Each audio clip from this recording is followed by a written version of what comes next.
له ما في السماوات وما في الأرض من ذا الذي يشفع عنده إلا بإذنه يعلم ما بين أيديهم وما خلفهم ولا يحيطون بشيء من علمه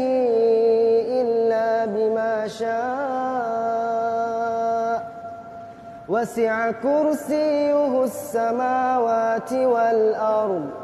ولا يؤوده حفظهما وهو العلي العظيم